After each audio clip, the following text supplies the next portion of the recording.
You want to learn how to sell, you don't know how to structure a sales call. You fumble the bag every time it comes to a call. In this video, I'm going to be breaking down how to run an effective sales call. This same format we've taught to many 7-figure, 8-figure businesses. I've now used this to train over 600 salespeople, and this is the most incredible format that I've seen, that I've come up with to teach sales, to get salespeople to performing better. So you could be a salesperson watching this and you want to learn how to close high ticket, or you could be a sales manager or a founder. Either way, this will massively help you and show you how to make one-call closes.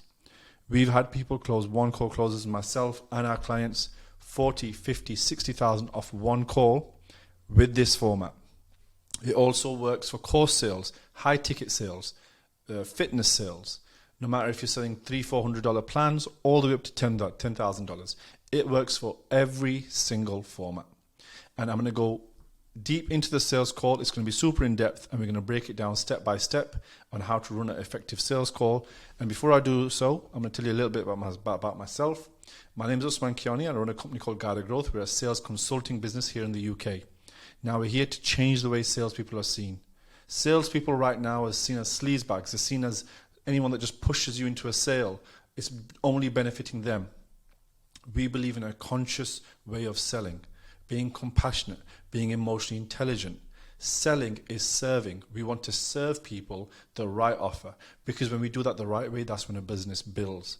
Because they're only going to extend LTV, they're only going to stay with you a long time if they've been sold the right way from the very start. And that's what we teach you. We teach you how to sell the right way, not only tactically how to persuade people, but also sell it for a mega amount of money that you now know that you can actually guarantee that sale. Before we go in, there's 4 things to note that we don't cover on this sales call that we'll be covering in other videos. Before we go into the sales call in true depth: maintaining authority, tonality, saying less, knowing when to shut up, and note-taking are things that we'll be covering in other videos. But in this video, we'll be covering the complete structure of a sales call. Just to tell you, I made thousands of sales on the gym floor before I ever learned anything about sales. Then I had great sales mentors. Then I read sales books. Then I studied sales. Then I had sales team management. Then I would manage large teams of salespeople for 8-figure businesses, for 2 8-figure businesses. But now we teach selling on a grand scale. We teach it to so many people within our offices, within our head office down in London. We teach it down to people virtually. We host calls. We listen to call reviews. We are so involved within the selling space that we teach sales the right way, and we really want to change the way it's done. We've got clients all the way from Australia to America to every corner of the world, and we want to be able to show you our selling system. And I'm going to break it down for you step by step. Let's just jump straight in. The first thing that you're going to do on a call is simply introduce yourself. You're going to introduce it. We're going to work step by step, so I don't want you to get carried away. Don't want you to look too far ahead, but I'm going to work through it with you. You're going to introduce yourself on the call. You've just said hello. It's just literally, they've just answered. And a little bit of a trick here. If they've not got their camera on, the simplest thing I say is, hey, I can't really see you right now. And the reason why I do that is I want to see them. Selling in person is the easiest way, but you can't sell in person. You want to see them. You want to be able to not only hear them, but body language. I want to be able to see them because the way I move my head, the way I'm lean in, I can see and I can view them. I want to see if I can read them as well. So I want to be able to have that extra touch point there. The first thing that I do is I'm going to build rapport. I'm going to just talk about how they're doing, how's their day, just enough to not be rude and go straight into the call, but also not so much that I start to become their pal. I'm not here to become their pal, their best mate. I'm here to maintain authority and sell to them the right way, but doing it by questioning their beliefs. So I build rapport. This usually 30 seconds to a minute. Hey, how you doing? How's your day? You doing all right? Nice, yeah, just been busy, not much. Yep, just going to get and frame into the call. Then I start framing the call. Just going to tell you a bit about today. What we're going to do is we're going to go over a bit about you and then find out if I can genuinely help you or if not. And I'll do that because the first thing that they want is the price. They're on the call And they're thinking, how fast can I get this price off this guy? What can I do to just find out a bit more about it? They don't know really what's next. So I frame the call to show them what to expect. And now, with a lot of our people who sell in person, we're coaching people within 24 different industries at the moment, but the people that sell cars, real estate, sell properties, they sell gym memberships, this same format we customize into enterprise level businesses. We will customize into any business, but this license model that we have truly works for any type of business. If we have a 2-call close that involves multiple proposals and the scope of work, we build this system, we just tweak it slightly. But very similarly, it is the same system. After I've built rapport and framed the call, the next thing that I'm going to do is I'm just going to start finding out more about them. Because I'm going to find out everything about their current situation. I cannot sell to them if I do not know their problem, if I do not know their pain, if I do not know what they're struggling with. So I have to know that. So the first thing that I do is I start with their why and their pain. So I'll just say, tell me a little bit more about you. Tell me what you're struggling with at the moment. Tell us what's going on with you. And I'll go into that straight away. And the main reason why I do that is I open the conversation up straight away to allow me to get the broadest answer from them. Because I kind of want it to be so broad that they kind of don't feel constrained by my question. Imagine if I ask a very narrow question in the beginning. So you put on your type form that you're wanting to lose 10 kilos. Can you tell me a bit more why you want to lose 10 kilos? Now, when I make it so specific, I've really kind of self-engineered that conversation. But I want it to take a life of its own. I want them to open up. So I'll say, tell me a little bit more about you, what you're struggling with, what's going on with you. And this is where we ask a lot of who, what, when, why, how questions. Then this section here, just to add this section here could take 10 to 15 minutes, sometimes 20 minutes. This is the bulk of the call here, right here. I'll ask, so how long have you been struggling with that? How long has that been going on? What else has been happening? I might say what else a few times, what else has been going on? Tell me a little bit more about that. And if I'm skilled, I'll find up to 2 to 3 problems. If I'm not so skilled, I'll think I found one problem. I want to lose 10 kilos, or I want to get my business to 2 million a year. But I'm looking at why. Why are you looking to do that? I'm looking for the deeper emotional trigger about them doing that. And this connects with our message of like real compassionate selling, because we find out everything about them to truly help them. Then we discuss their desire on a deeper level, because there's a big difference between desire and pain. Desire is something they'll like to fix. Pain is something that they have to fix. So I want to be able to discuss, yeah, it's nice to lose that way. It's nice to get my business to 3 million annual revenue. But I want to discuss what is the deeper reason why they want to do that. And this is where the depth of the call is involved. After I get all of this detail and I'll be able to gather all the information, I'm taking notes at the time as well. So I've put pain, problem, I'm writing notes. If you do want to see a bit more about how we take notes, comment below, notes, we can send that over to you. You can comment within the YouTube and we'll find a way to send that over to you. Or we might even put it below in this video, in the description. And if you put it below, you can actually download it. So we'll put that accessibility for actually how to take call notes, because it's a massive thing that we get asked all the time of how should I structure my notes. So we can do that for you. We might put it in the description below. Now, once I know everything about them and I've got all their detail of what they're struggling with, what their main pains are, the next thing I'll move on to is, can you tell me what kind of things you've tried? And I'll start to find out what they have tried and what is their gap in their knowledge. Because I can't sell to them if I don't know what they don't know. Now, this will tell me what they're struggling with, and this will tell me what they've tried, which then usually towards the end of the call later, you'll see how I insert the solution based upon what they've tried and what they're struggling with. So I really articulate it based upon the gap that I develop. And I develop a gap of all the things they've tried and where they want to be, and I kind of then bridge them to that gap. So I build this big, I make it out to be like, you're struggling with this thing, what's going on, what kind of things have you tried? And I'm kind of breaking their beliefs through questioning, because what happens a lot of the time during the breaking the belief part of the solution awareness section of the call is, obviously I've found out everything about them already. I found out all the detail. I found out a lot about them. I know all the problems. I know all the pains. I know their dog's name. I know everything that's going on by this time. When I ask, I'm going to go over a specific scenario with you. So let's say it's a business owner that wants to make $3 million a year. He's struggling with his sales team. He's not sure how to convert more sales. I'll simply say, so you mentioned that you've tried upping your ad spend and hiring salespeople. Why was that not successful? Okay, and what would you have done instead? And I'm questioning their beliefs. Because if I don't do this, if I don't understand everything they've tried and understand their current beliefs, what will happen is at the end of the call, they'll say, I'm just going to try it on my own first and let you know. I need to know that they have a problem. I need to know that they want to fix it and what they've tried, and also what they're willing to do to fix it. And when I know that in detail, then I can really focus on that and dig into it. Without that detail being there, you're going to find it very hard to sell to them.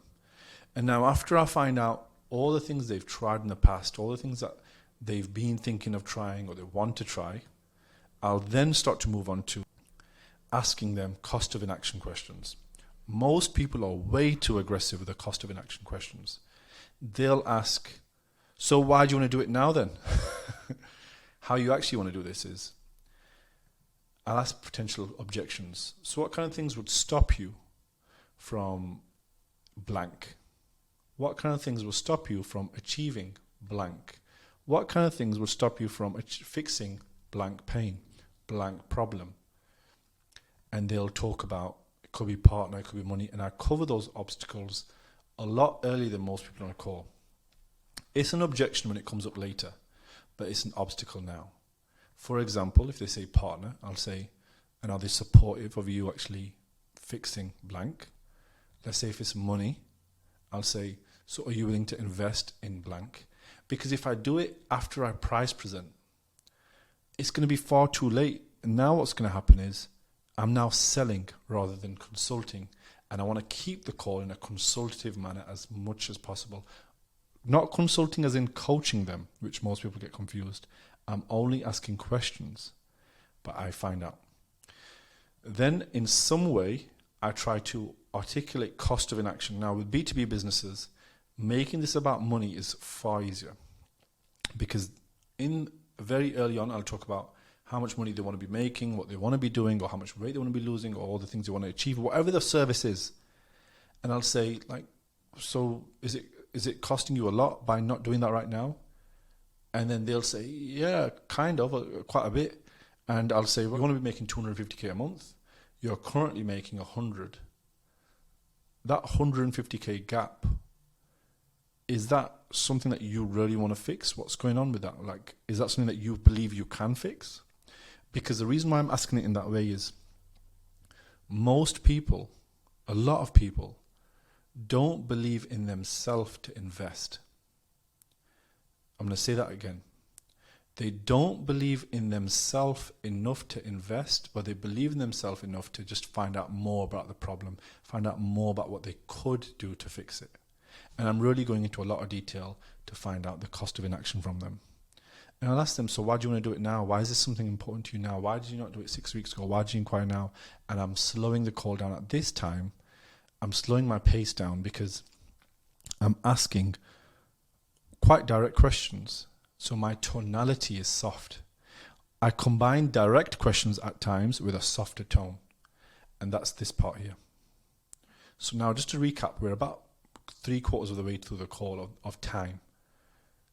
I introduced myself. I found out everything about them. I found out all the things they've tried, been wanting to try, and that they believe work and don't work. I've also spoke to them about all the things that happen if they don't take action. And now it's my turn, because I'm now going to pitch. We design an in-depth pitch for our clients. Super in-depth. We will do a custom pitch, and at times we teach them how to pitch and break down all the formula for it. But how I start, I'm going to teach you now, is when I move on to the pitch, I make a promise straight away. And I make a promise based upon their desire. So let's say the desire was to hit 250k a month in sales, to have each sales rep closing at 30%. I'll say, we'll make sure, so just to make sure we're on the same page, you want to get your revenue to 250k a month and each sales closer to X amount, and we'll make sure we can do that within this time. So they feel heard upon what I'm going to do. And now I've got their attention because they know I've heard their problem and I've presented a solution. Then I'll say, the way we're going to fix that is within our framework. This is where I share my unique mechanism. On this part, I share something in 3 steps, never more than 5, but in 3 simple steps I explain. So what we do simply is we fix it by doing 3 things. And how we do it for businesses, how we would explain it at the moment, would be we do it in 3 different ways. We have a consulting session with you, your team, and find out everything about the data. We look at your systems and CRM, and we look at sales team training. They're the 3 things that we look at, and then I'll go over the features and how. And I'll briefly go over how we go over sales call submissions, how we go over consulting, building high-ticket products. I'll go over the how in a slide.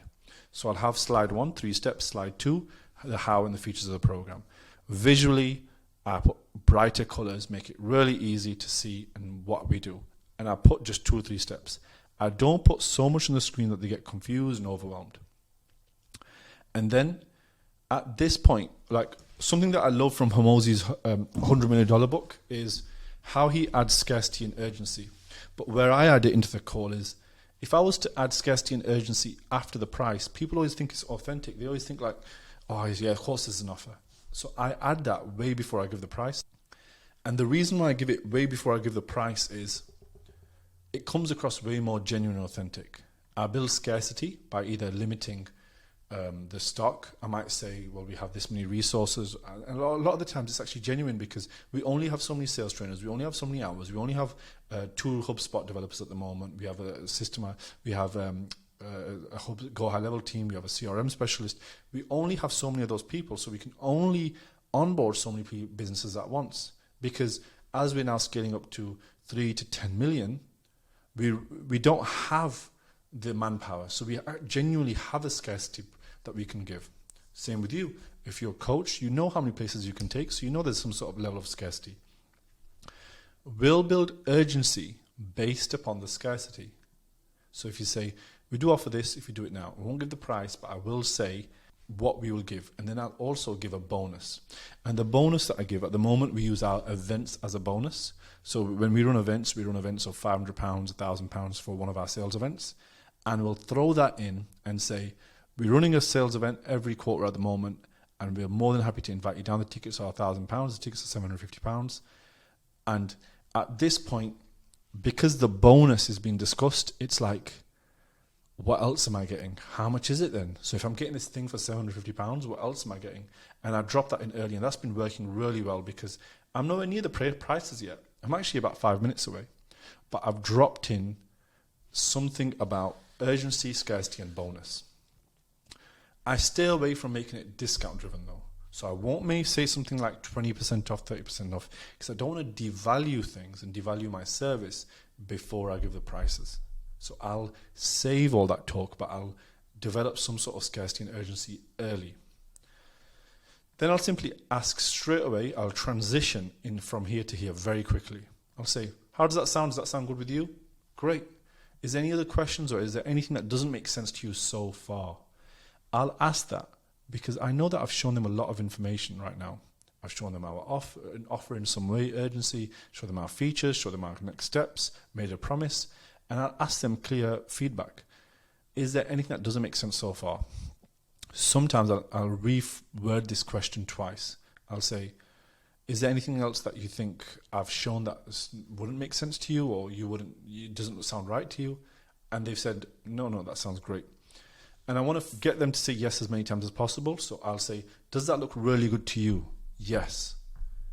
Does that look like something you want to do? Yes. I'll always lead them to say these yeses. Then, final time, I'll paint the picture. And I'll say it just like this. Within the next 90 days, you will achieve blank with our system, and I will say blank. Something like, I will guarantee this to happen. So I've painted the picture of the dream island, where they're going to be.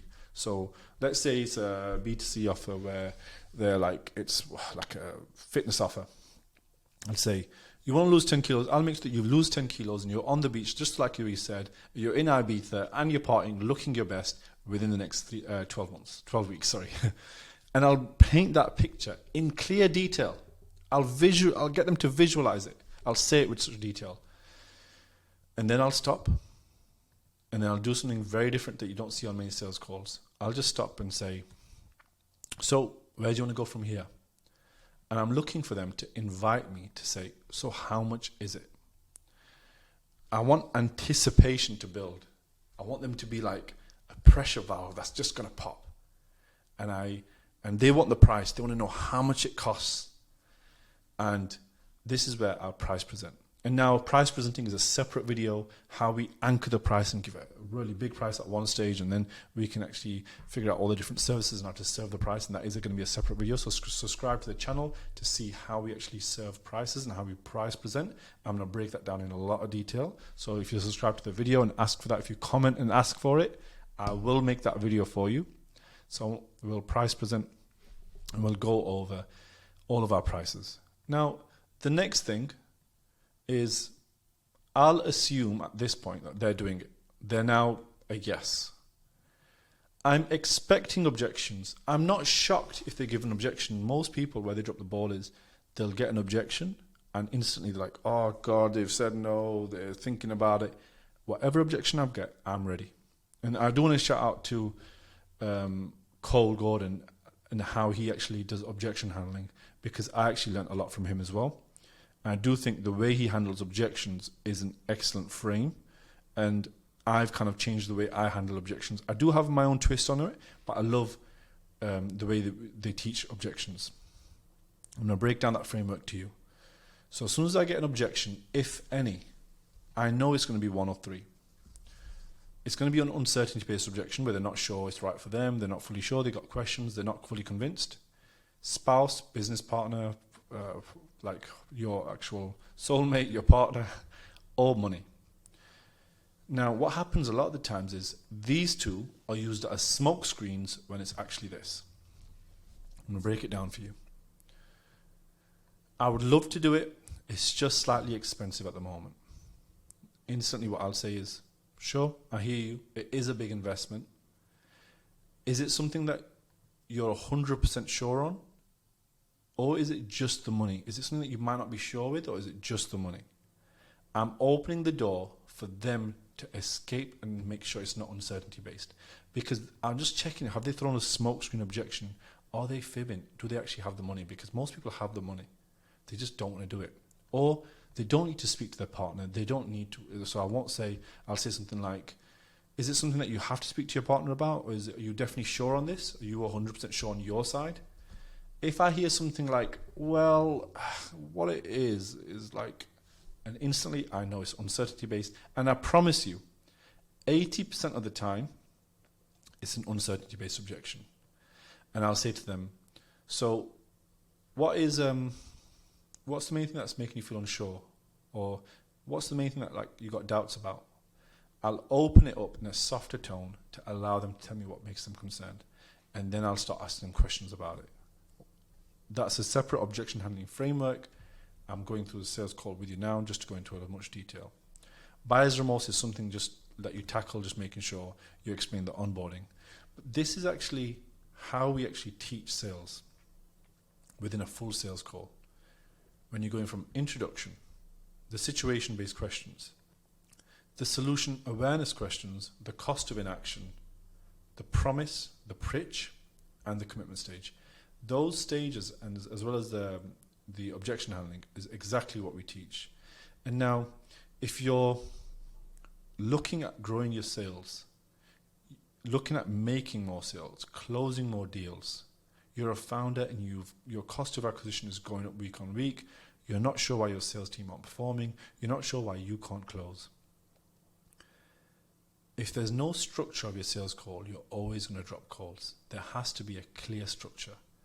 And when we implement this system into any business that we've given it to, and we train people and we get them to train on it, and we do drills and we do the role plays, we know that we can see incredible result.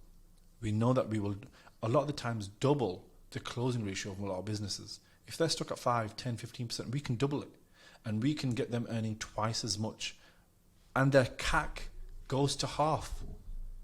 Because if you're spending 10,000 a month in ads, and now you close twice as many sales for that leads, and when you're fixing a sales process, that means you're now getting, your marketing spend has stayed the same, but you've made that much more money. And that's what business is about, making the most amount of money from your marketing spend, because then you know that you've really got a business when your CAC and your LTV are in incredible ratios. And that's what we work on with businesses. If you're wanting to learn sales, if you're wanting to learn more about how to make more money from each sale, on how to grow your business, there's going to be a link somewhere down in the description below where you can get in touch with us, book a call with us, and we can see if we can help your business. If you're a salesperson and you're new to sales or you're even experienced, this will massively help you close more deals and win even more. Just if you're closing more deals, you're making more money, and that's what I'd love to see. So it's been really good showing this to you. I'm really excited for you to implement it. Maybe you have to watch it 2 or 3 times to finally understand it, but I'll catch you in the next video, and I'll see you in the next one.